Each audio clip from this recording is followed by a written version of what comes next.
Hi, I'm Mike Hutjens, Extension Dairy Specialist at the University of Illinois. This module will discuss the economics of feeding. Let's look at the common guidelines we use to measure and evaluate the economics of feeding cows. We will discuss in this module feed cost per cow per day, feed cost per hundredweight of milk, feed cost per pound of dry matter, income over feed cost, and feed efficiency. Before we discuss those factors, let's look at pricing forages and corn to a common basis. First, let's talk about legume grasses. This would include hay, baleages, and haylage. To do this, we recommend using the current value per unit of relative feed value.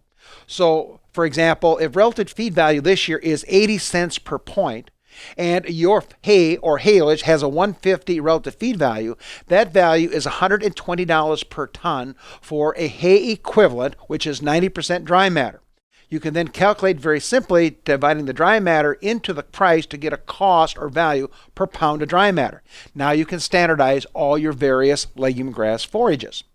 On the corn side of the equation, the new data from Northern Illinois says take 8 times the price of shell corn, that would be a bushel of shell corn, and add to that the harvesting cost, and then add to that a 10% storage cost for shrinkage that would occur on a farm. For example, 8 times $2 a bushel of corn, add $6 for chopping and siling, packing or blowing, and then add a shrink factor of about 10% of that cost of $22. The value of that corn silage on a 35% dry matter basis is $24.20. In terms of shell corn, we would use the current price of shell corn that's on the marketplace. That could vary anywhere from $2.50 per bushel, depending on such things as weather, yield, acreages, and of course ethanol use for the corn.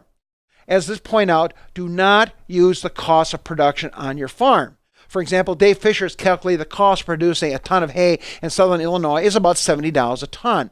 This would reflect an agronomic value, not a dairy value, because you're feeding cheap hay to cows to convert it over into milk. And that's the reason to reflect differences of the dairy enterprise versus the crop enterprise. One variable is feed cost per cow. This reflects the on-farm costs and purchase feeds that occur on that dairy farm using the established market price. Not a terribly valuable number. Obviously, forage quality will be a major factor because low-quality forage means you will buy more corn or more protein supplement to balance it on out.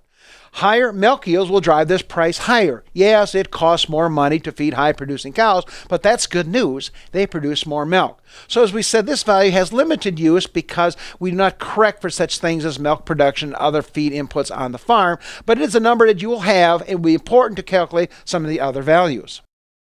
Feed cost per hundredweight, or 100 pounds, or 45 kilograms, is a good measurement. The first step is to calculate the feed cost per cow per day. We did this on the previous slide.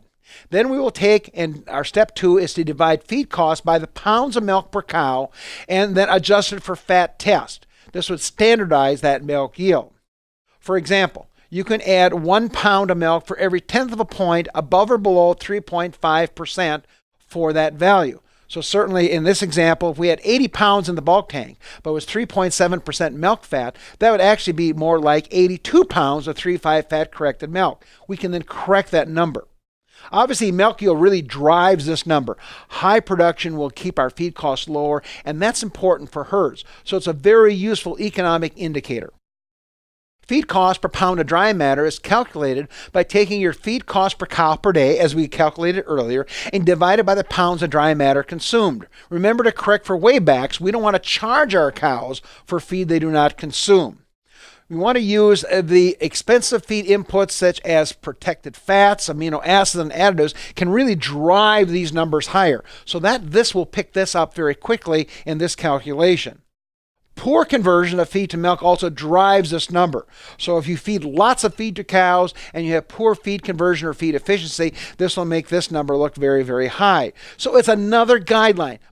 Feed cost per pound of dry matter is another useful guide. By itself, it's not unique, but it does not tie directly to milk yield, so it gives you another look in terms of your feed input cost. Also be aware that jerseys will have a higher feed cost per pound of dry matter because of the higher component milk.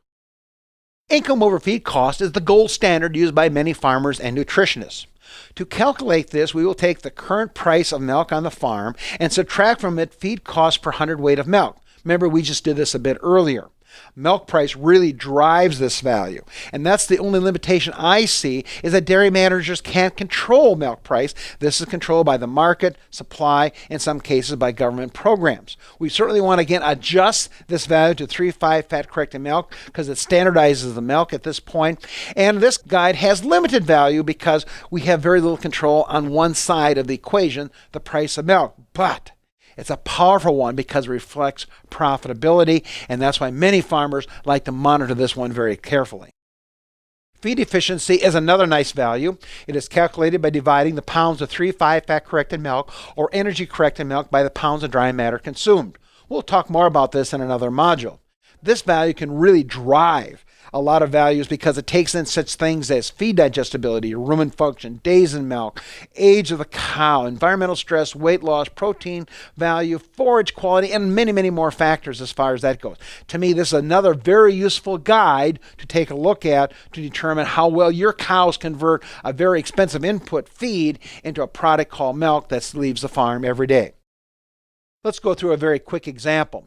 Here you can see the various feed costs associated on a dairy farm in terms of pounds consumed, cost per pound of dry matter, and dollars per day. This will vary from month to month, from year to year in various parts of the United States. But you can see the bottom line. In this example, these groups of cows, herd, consuming 46 pounds of dry matter, and the associated cost with that is $2.74. You will note I've added 10 cents for feed consulting in here as another added true cost in building rations. Now we can do our feed economics. Based on the last PowerPoint, feed cost per cow per day, $2.74. See, that doesn't tell us much. Feed cost per pound of dry matter, powerful, 6 cents a day.